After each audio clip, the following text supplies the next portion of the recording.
আপনার বাজেট 20 থেকে 25,000 টাকা। এই বাজেটে আপনি একটি প্রিমিয়াম লুকের স্মার্টফোন খুঁজতেছেন, তাহলে আজকের ভিডিওটি আপনার জন্য অনেক স্পেশাল হতে চলেছে। কারণ আজকের ভিডিওতে আমি আলোচনা করব 20 থেকে 25,000 টাকার ভিতরে সেরা 4টি কার্ভ ডিসপ্লে ফোন নিয়ে, যার ডিজাইন, ডিসপ্লে, ক্যামেরার পাশাপাশি পারফরমেন্সও ভালো পাবেন। তো আমি যেটা করব, বেশি দামের ফোনগুলো থেকে শুরু করে কম দামের ফোনের দিকে আসবো। এই ভিডিওটির মেইন পয়েন্টে যাওয়ার আগে বলে রাখি, আমি শুভ্র, আর আপনারা দেখতেছেন শুভ্র টিবিসি চ্যানেল, অর্থাৎ শুভ্র টেক বাংলা চ্যানেল। তো নম্বর 4-এ যে ফোনটি নিয়েছি, মটোরোলার মোটো G85। ফোনটি যখন বাংলাদেশে নতুন এসেছিল তখন এটার দাম ছিল 27,000 টাকা, বাট ফোনটি বর্তমানে পাওয়া যাচ্ছে 25 থেকে 26,000 টাকার ভিতরেই। এটার ডিজাইন মটোরোলা H50 ফিউশনের মতন লাগে। গুড লুকিং, কমফোর্টেবল একটা ডিভাইস। এটার ফ্রন্ট সাইডে রয়েছে 6.67 ইঞ্চের পিওএলইডি কার্ভ ডিসপ্লে, যার রিফ্রেশ রেট থাকবে 120 হার্টজের। রেজলিউশন ফুল এইচডি প্লাসের, বাট ইউটিউবে আপনি সর্বোচ্চ 1080p-তে ভিডিও প্লে করতে পারবেন, কিন্তু তারপরও ডিসপ্লেটি দেখতে অনেক শার্প, কালারফুল লাগে। এছাড়া এই ডিসপ্লেটির ভিতরেই ফিঙ্গারপ্রিন্ট ইমপ্লিমেন্ট করে দিয়েছে, যেটা খুব ফাস্ট অ্যান্ড অ্যাকুরেটলি কাজ করে। এবার ক্যামেরার দিকে আসলে, মটোরোলার এই ফোনটিতে 50 মেগাপিক্সেলের সোনি এলওয়াই TIS600 সেন্সর রয়েছে এবং আরেকটি 8 মেগাপিক্সেলের আল্ট্রাওয়াইড, দুইটাই কাজের ক্যামেরা। এটা দিয়ে সর্বোচ্চ 1080p 30 fps এ ভিডিও রেকর্ড করা যায়। অ্যাটলিস্ট 1080p 60 fps অথবা 4K অপশনটা দেওয়া উচিত ছিল। এটা ফোনটির একটি খারাপ দিক বলতে পারেন, বাট ভালো ব্যাপার হচ্ছে এটাতে OS রয়েছে, যার ফলে ভিডিওতে স্টেবল ফুটেজ পাবেন। আর ফ্রন্ট ফেসিং ক্যামেরাটি 32 মেগাপিক্সেলের। ওকে, এবার পারফরমেন্স নিয়ে বললে, এটাতে রয়েছে স্ন্যাপড্রাগন 6S Gen 3, যেটা 6 নানোমিটার আর্কিটেকচারে বিল্ড করা একটা চিপসেট। এই চিপসেটটা আপনি স্ন্যাপড্রাগন 695 এর সাথে কম্পেয়ার করতে পারেন, অলমোস্ট সিমিলার রেজাল্ট পাবেন। বাট এটার ক্লক স্পিডটা একটু ইমপ্রুভমেন্ট করেছে, যার ফলে 695 এর থেকে এটার আন্তত স্কোরটা বেশি পাবেন। কারো যদি কার্ভ ডিসপ্লের ভিতরে গেমিং ফোন লাগে, তাহলে আমি এই ফোনটিকে সাজেস্ট করব না। আপনার বাজেট যদি 25,000 টাকার পরে 2-3,000 টাকা বাড়াতে পারেন, তাহলে এর চেয়ে অনেক বেটার একটা ফোন পাবেন, IQ Z9s। এর মানে এটা মনে করেন না মটোরোলার ফোনটির পারফরমেন্স একদম খারাপ। এটার পারফরমেন্স আপনারা ডিসেন্ট পাবেন, নর্মাল ইউজাররা এটা স্মুথলি চালাতে পারবেন। সর্বশেষ এটাতে 5000 mAh এর ব্যাটারি পাবেন, আর এটার ইন্ডিয়ান ভেরিয়েন্টে বক্সের ভিতরে 33 ওয়াটের চার্জার পাবেন, আর গ্লোবাল ভেরিয়েন্টে 30 ওয়াটের চার্জার পাবেন বক্সের ভিতরে। আজকের লিস্টের ফোনগুলো বেস্ট প্রাইসে আপনারা কোথা থেকে কিনতে পারবেন তার ডিসক্রিপশনে দিয়ে রাখবো।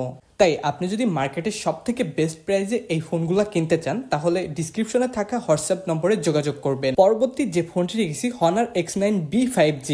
এই ফোনটি মারাত্মক শক্তপোক্ত একটা ডিভাইস। এটার ডিউরেবিলিটি অনেকভাবে টেস্ট করা হয়েছে, জাস্ট দেখেন আপনারা একটু। ফোনটি অনেক স্লিম অ্যান্ড লাইট ওয়েট, মারাত্মক প্রিমিয়াম লাগে।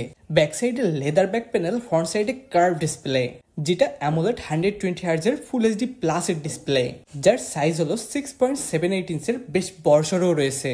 আর এই ফোনটিতেও ইন ডিসপ্লে ফিঙ্গারপ্রিন্ট পাবেন, যেটা খুব ফাস্ট অ্যান্ড একুরেট হবে। ডিসপ্লেটির শার্পনেস, কালার কন্ট্রাস্ট এক কথায় দুর্দান্ত পাবেন। কন্টেন্ট ওয়াচিং করে লিটারালি অনেক মজা পাবেন।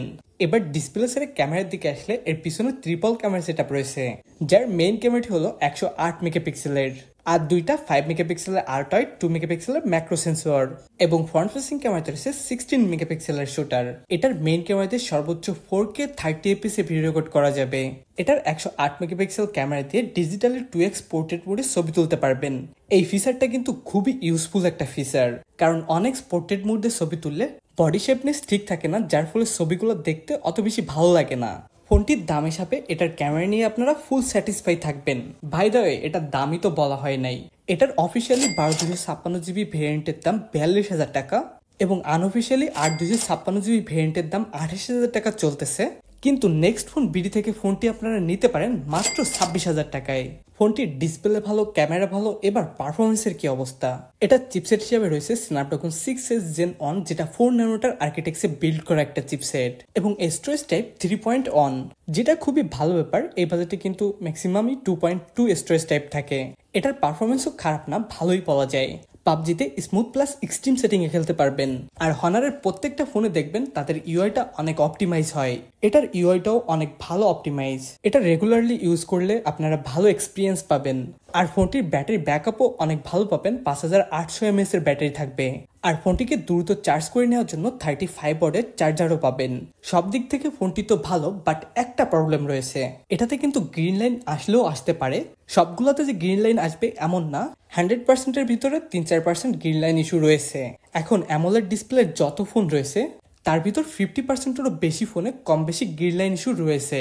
এবার যে ফোনটি নিয়ে কথা বলবো ইনফিনিক্স হট 50 প্রো প্লাস। আমার জানা মতে বাংলাদেশে যত ফোন পাওয়া যায় এটাই সম্ভবত সব থেকে স্লিম ফোন, মাত্র 6.8 মিলিমিটার থিকনেস। আর এটার ডিজাইনটাও কিন্তু বেশ প্রিমিয়াম লাগে। ব্যাক সাইডে ম্যাট ফিনিশের সাথে ট্রিপল ক্যামেরা মডিউল রয়েছে এবং ফ্রন্ট সাইডে ছোট্ট একটা পাঞ্চল ক্যামেরা কাটারের সাথে কার্ভ ডিসপ্লে রয়েছে। এই কার্ভ ডিসপ্লে ব্যবহার করার জন্য ফোনটি আরো অনেক স্লিম দেখায়। যাই হোক, এটা ডিসপ্লেতে ব্যবহার করেছে 6.78 ইঞ্চের অ্যামোলেড 120 হার্জের ডিসপ্লে, যার রেজলিউশন ফুল এইচডি প্লাসের এবং peak brightness 1300 nits. AMOLED display অলওয়েজই অনেক ভিভিড কালার প্রডিউস করে থাকে, আর ব্ল্যাক কালারটা একদম ট্রু ব্ল্যাক দেখায়, যার ফলে অ্যামোলেড ডিসপ্লেতে কোনো কিছু দেখতে অনেক সুন্দর লাগে। আর এই ডিসপ্লেটিতেও কন্টেন্ট ওয়াচিং করে বেশ মজা পাবেন। সেই সাথে এটার স্টুডিও স্পিকারের সাউন্ড কোয়ালিটিও অনেক ভালো পাবেন। এবার পারফরমেন্সের দিকে আসলে এটাতে মিডিয়াটেক হিলিও G100 চিপসেট রয়েছে, যেটা 6 ন্যানোমিটারে বিল্ড করা চিপসেট। আর ফোনটির স্টোরেজ টাইপ থাকবে UFS 2.2। এটা অফিসিয়ালি একটা ভেরিয়েন্টে পাওয়া যায় 8/256 জিবি, যার দাম 23,999 টাকা। এই ফোনটির পারফরমেন্সও ডিসেন্ট কোয়ালিটির। নর্মাল ইউজাররা খুব ভালোভাবে চালাতে পারবেন এবং চাইলে পাবজির মতো হাই গ্রাফিক্সের গেম মোটামুটি স্মুথলি ভাবে খেলতে পারবেন। তবে যদি আপনি সিরিয়াস গেমার হন তাহলে এই বাজেটে এই ফোনটি না নিয়ে আপনি নাথিং ফোন অন অথবা রিয়েলমি নার্জো 70 টার্বো এই দুইটা ফোন দেখতে পারেন। এবারে ইনফিনিক্স হট 50 প্রো প্লাসের ক্যামেরা নিয়ে বললে এটার পিছনে ট্রিপল ক্যামেরা সেটআপ থাকলেও মূলত দুইটা ক্যামেরা রয়েছে, যার মেইন ক্যামেরাটি 50 মেগাপিক্সেলের এবং 2 মেগাপিক্সেলের ডেপথ সেন্সর রয়েছে। আর ফ্রন্ট ফেসিং ক্যামেরাতে রয়েছে 13 মেগাপিক্সেলের শুটার। এটার মেইন ক্যামেরাতে সর্বোচ্চ 2K 30 fps এ ভিডিও রেকর্ড করতে পারবেন, আর 1080p 60 fps এ ভিডিও রেকর্ড করা যাবে। এই ফোনটির ক্যামেরা থেকে আপনারা অনেক ভালো এক্সপেকটেশন রাখেন না, মোটামুটি এভারেজ কোয়ালিটির। সর্বশেষ এটাকে সবকিছু পাওয়ার আপ করার জন্য রয়েছে 5000 mAh এর ব্যাটারি, আর বক্সের ভিতর পেয়ে যাবেন 33 ওয়াটের চার্জার এবং ফোনটি 10 ওয়াটের রিভার্স অয়েলিং চার্জিং সাপোর্ট করে। এবার নেক্সট সর্বশেষ যে ফোনটি দেখছি আইটেল S25 আলট্রা। এই ফোনটি স্যামসাং S25 আলট্রার নামের সাথে ডিজাইনও মিল রয়েছে, আর এটা হচ্ছে সব থেকে কম দামের ভিতরে কার্ভ ডিসপ্লের ফোন।